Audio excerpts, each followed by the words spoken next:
All right, welcome back to the Book Nook. Today we're diving deep into something you specifically requested, The Challenger Sale by Matthew Dixon and Brent Adamson. Sounds good. You mentioned you're really looking for some actionable insights, stuff you can actually use to deal with how complex business is these days. And this book, I think you're going to love this. It takes a super interesting and research-backed approach to selling effectively. Yeah. And so what we're going to do today isn't just give you a summary of the book. We want to really unpack, what are the big ideas here? And more importantly for you, what can you actually do with this information? Starting tomorrow. Right. Okay. So to do that, we've got a few things on the table. We've got, obviously, the author's research and findings, but we're also going to pull in some wisdom from Professor Neil Rackham. Oh, yeah. You might know him. He's the guy behind, the whole spin-selling methodology. That's all about asking the right questions. Oh, yeah, spin selling, yeah. And then, to really bring it to life, we'll look at some real-world examples from companies like W.W. Grainger Okay. and ADP Dealer Services. So we're not just talking theory here. No, absolutely not. This is boots-on-the-ground stuff. All right, let's do it. Okay, so right off the bat, the book does something really interesting. It argues that a lot of the traditional sales approaches, like the stuff we all kind of grew up with in B2B, it's kind of struggling. Yeah, I see that. And they back this up with data.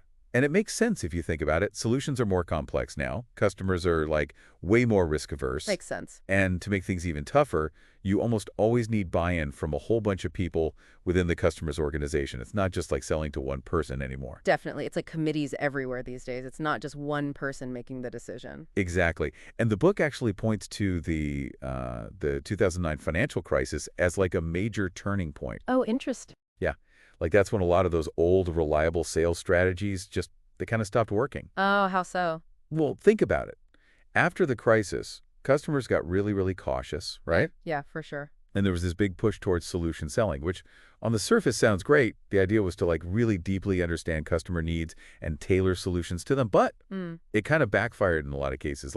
Instead of simplifying things, this whole solution selling thing started to feel like it was adding more complexity and more risk from the customer's perspective. Yeah, I can see that. Almost too much information, too many options. Exactly. It became about overwhelming them with features and these complicated packages, like they were drowning in solutions, Yeah, they needed a solution for the solutions. And so, zooming out a bit, it makes sense that customers started looking for ways to simplify things and reduce the potential downsides of all these big, complex solutions being thrown at them. They needed a life raft. Yeah, exactly. So what did the book say about what works then? If those old approaches are failing, what are they suggesting? Okay, so this is where it gets really interesting. The book, it kind of challenges some of our core beliefs about what makes a great salesperson. Okay, I'm intrigued. So their research identified 5 distinct profiles of sales reps: the hard worker, the challenger, the relationship builder, the lone wolf, and the reactive problem solver.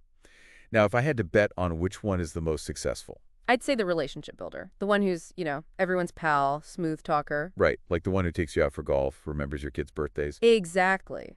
Builds that rapport. But get this, the research completely flips that on its head. Oh, really? Tell me more. While we might think the person who, builds the best relationships would be the top performer, their data shows that the relationship builder is actually the least likely to be a star performer. Wow, that's surprising. Only about 7% of the top performers in their study fit that profile. Huh, so much for charming your way to the top.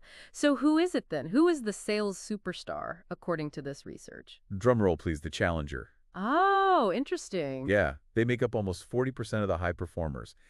And the book really stresses this isn't just a small difference. It's a huge outperformance, especially in those more complex B2B sales situations we were talking about. This really makes you rethink those assumptions, doesn't it? Absolutely. So this brings us to the big question. What is it about the challenger that makes them so effective? What are they doing differently? And that's what we're going to unpack right after the break. Okay, I'm ready. Welcome back. All right, so we were talking about the challenger, this unexpected sales superstar. Right, the one who's not just buddy-buddy with everyone. Exactly. And the book breaks down their approach into 3 key pillars: teach, tailor, and take control. Teach, tailor, and take control. Got it. So think of these as the 3 main ways a challenger operates. So let's dig into each of them. First up, teach.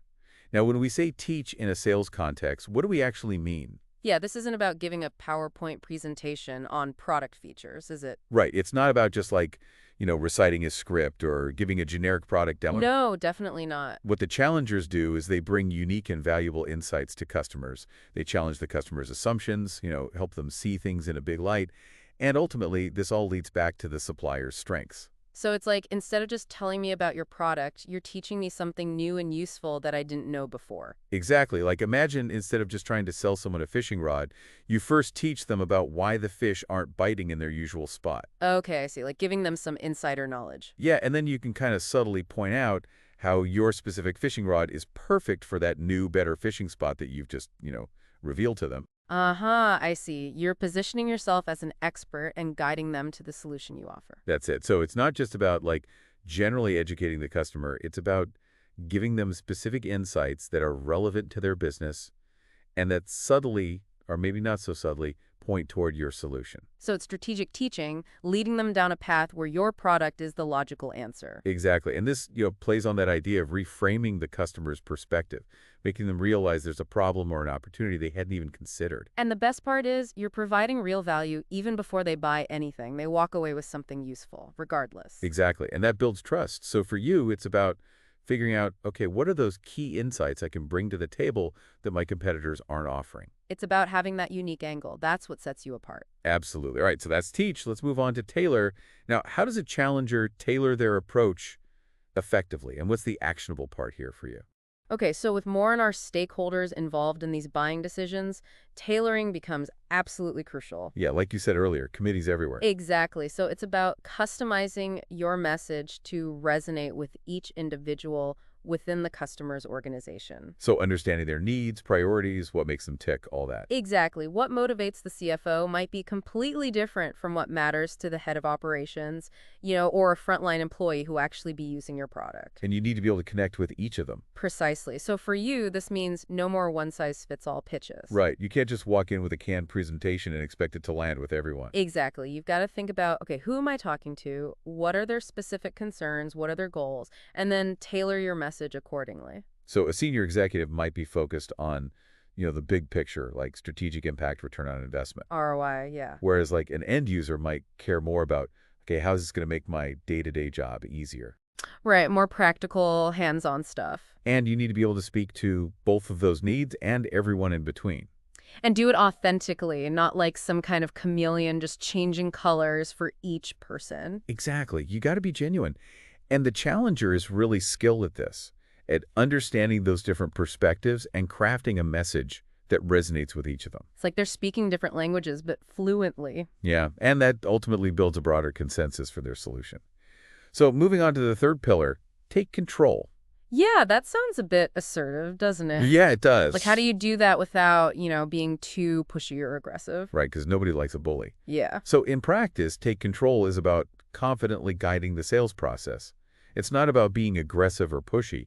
It's more about being assertive, especially when it comes to talking about value rather than just focusing on price. Right, because value is what truly matters. Absolutely. And it also involves like being willing to challenge the customer's thinking, if they're stuck in old ways of doing things, and proactively driving the decision-making process forward. So not just passively waiting for the customer to make up their mind. Right, you're not just taking orders, you're leading the way, being a trusted advisor. So you're saying it's like being a guide, helping them navigate the complexities of the decision. Exactly. And a key takeaway for you here is to, really be confident in the value you bring to the table. Don't shy away from those tough conversations about, what your solution is worth. And not just getting caught in a race to the bottom on price. Right, because sometimes the cheapest option isn't the best one in the long run. And often isn't. So the challenger isn't afraid to push back a little bit, but constructively. Right, challenge the status quo. They steer the conversation toward the value they bring.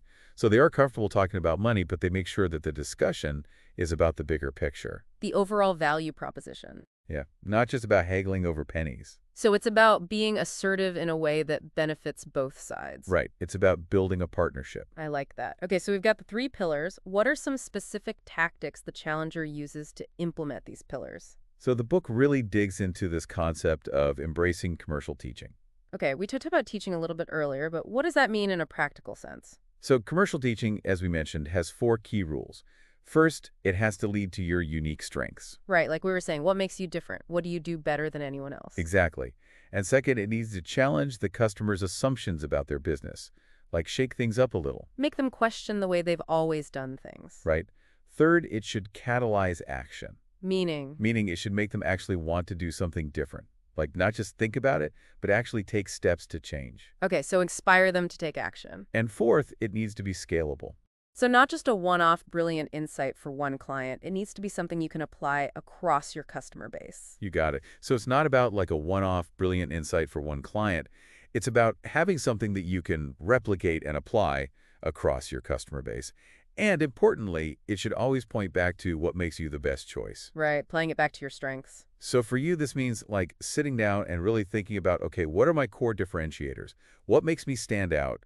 And then figure out what are the insights I can share that naturally highlight those strengths. Okay, I'm starting to see the pieces come together here. Good.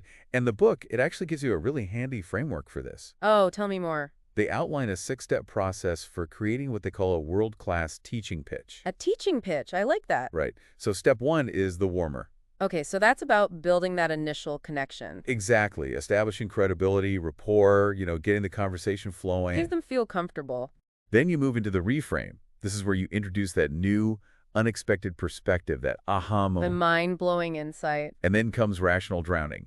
Now, this one sounds a bit harsh, but But it's about showing them the hard truth. yeah, it's about using data and logic to lay out the problems and the implications of sticking with their current way of thinking. So like, hey, if you keep doing things this way, here's what's going to happen, and it's not pretty. Yeah, and you back it up with evidence, so it's not just your opinion. Hard to argue with facts and figures. The fourth step is emotional impact. Okay, now we're getting to the heart of it. Yeah, this is where you make the problem feel personal and urgent for the customer. It's not just some abstract concept. Right, connected to their emotions, their aspirations, maybe even their fears. Then you present a new way. So like an alternative approach, a better way of doing things. Exactly. You're outlining a different path for them.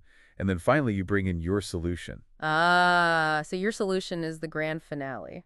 And this is where you connect back to your unique capabilities and explain how they fit into this new, better way of thinking. So you're not leading with your solution, you're leading to it. Exactly. You're saying, hey, here's a better way to achieve your goals. And guess what? We're the best ones to help you get there. I see. You're letting the insight and the value speak for themselves, and then your solution emerges as the natural choice. And what's interesting about this sequence is that your actual solution is like the last thing you talk about. It really emphasizes the value of the insight itself, doesn't it? Totally. You're not leading with your product. You're leading with value and a new understanding.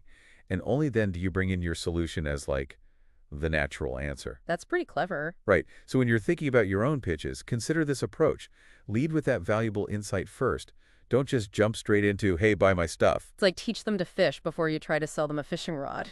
Exactly. And thinking about your current sales materials, do they lead with what you offer, or do they try to, reframe the customer's thinking first and then connect it back to your strengths? It's a good question to ask yourself, like an audit of your current approach. And the book actually has some great case studies that illustrate this principle in action. Oh, let's hear them. One that really stood out to me is W.W. Granger and their power of planning the unplanned approach. Catchy name. Right. So Granger, you probably know them. They're a huge distributor of like MRO equipment, so think maintenance, repair, operations. Okay, so like tools, parts, that sort of thing. Yeah, like hammers, nuts and bolts, all that stuff.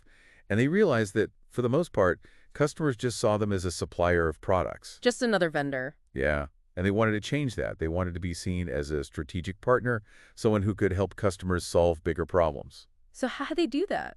Well, they shifted their focus from just selling individual items to offering solutions. Makes sense. And the way they did that was by teaching customers about the hidden costs of unplanned MRO spending. So not just the cost of the hammer itself, but the bigger picture. Exactly. So things like downtime, lost productivity, all the ripple effects of not having the right parts at the right time. Right, because those costs can really add up. Huge. And they developed this really powerful narrative, often using what they call their pain chain story. The pain chain, what's that? It's basically a way to like map out the negative consequences of a problem. So they would walk customers through this story, showing them how like a seemingly small, unplanned equipment failure Like a broken widget. could trigger this whole cascade of negative events, like the machine breaks down, production stops, orders get delayed, customers get angry, and so on. Domino effect. Exactly. And by highlighting these hidden costs, Granger positioned themselves as the partner who could help customers avoid all that pain. So it was less about selling more hammers and more about selling peace of mind. Absolutely.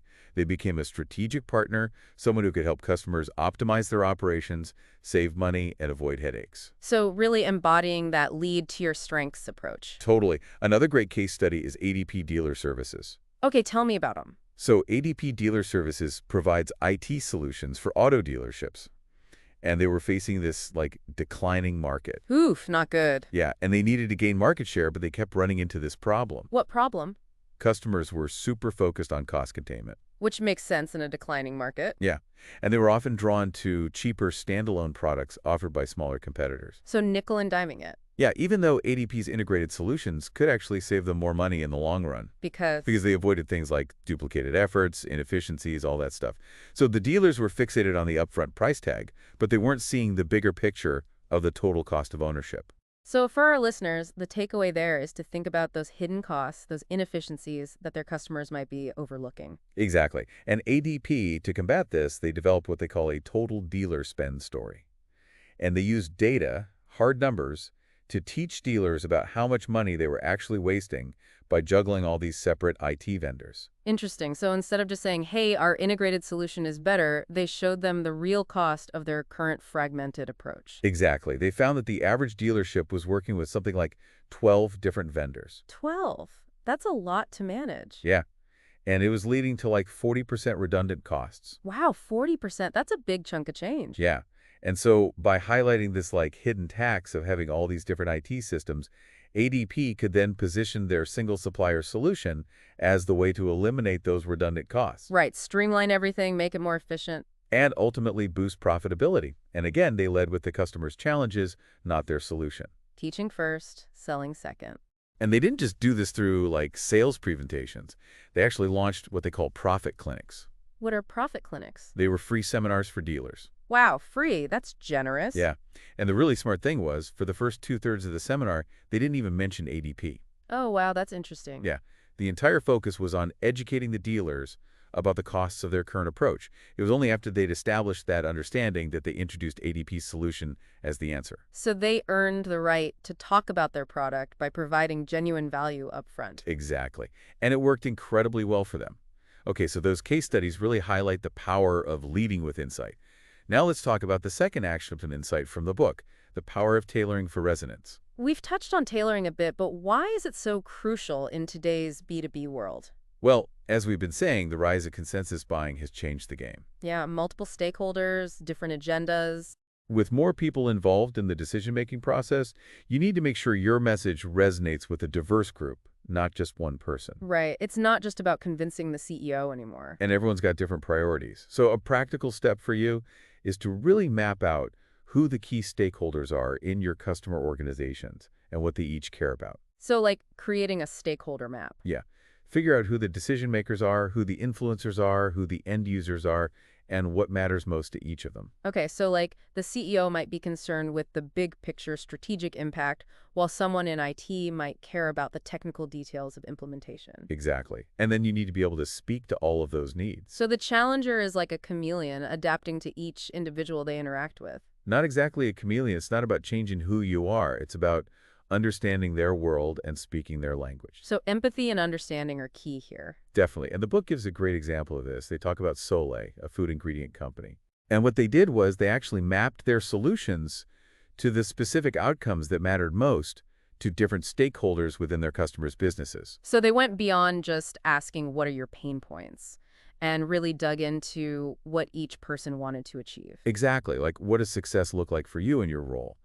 And this level of detailed preparation allowed their sales reps to have much more impactful conversations. Because they could speak directly to each person's needs and goals. Exactly. So the takeaway for you is to really think about, what are those desired outcomes for different people within your customer organizations? And how can you tailor your message to resonate with each of them? Right.